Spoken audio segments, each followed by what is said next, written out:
Human activities such as building roads, infrastructure, and also much needed renewable energy take place in the nature and at the cost of nature. The biodiversity crisis is a global problem, and all the challenges that we face need solutions, and these solutions need to happen locally.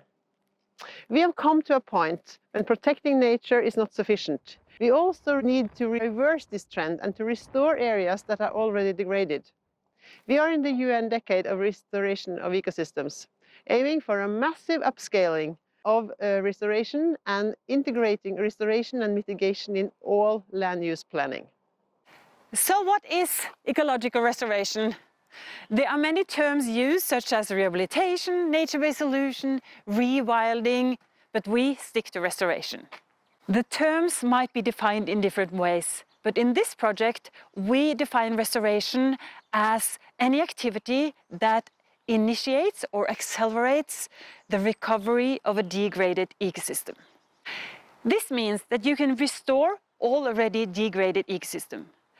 But you could also use restoration as a tool to minimize and mitigate negative impacts on biodiversity when developing new roads and renewable energy.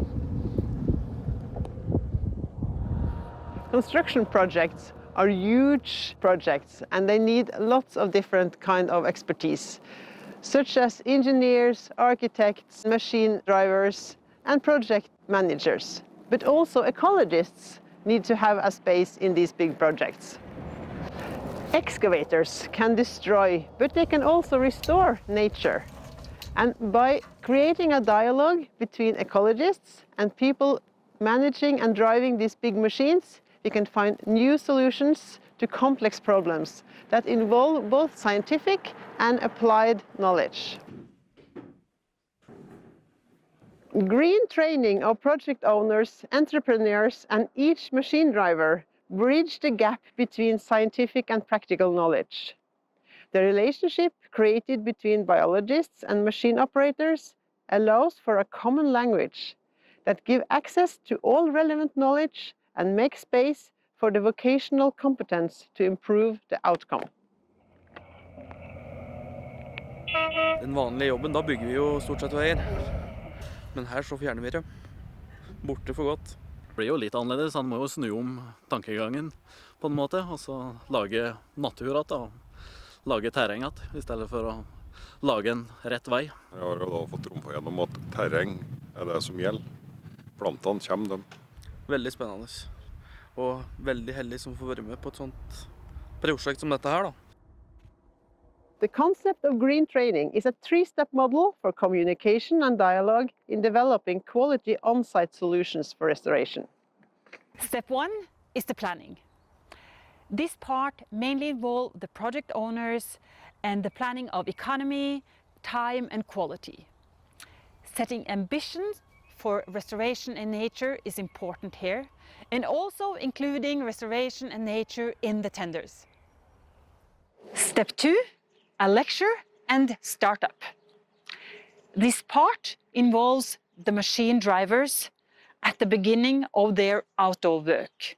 A lecture to describe the project and the ambitions due to nature and restoration, and to prepare the machine drivers to be an active partner in developing final solutions to give ownership. Step 3, follow-up and dialogue. This part depends on the size and the complexity of the project. During the work, there is an on-site dialogue between the ecologist and the machine drivers, and maybe also the owners, to optimize solutions down to the detail.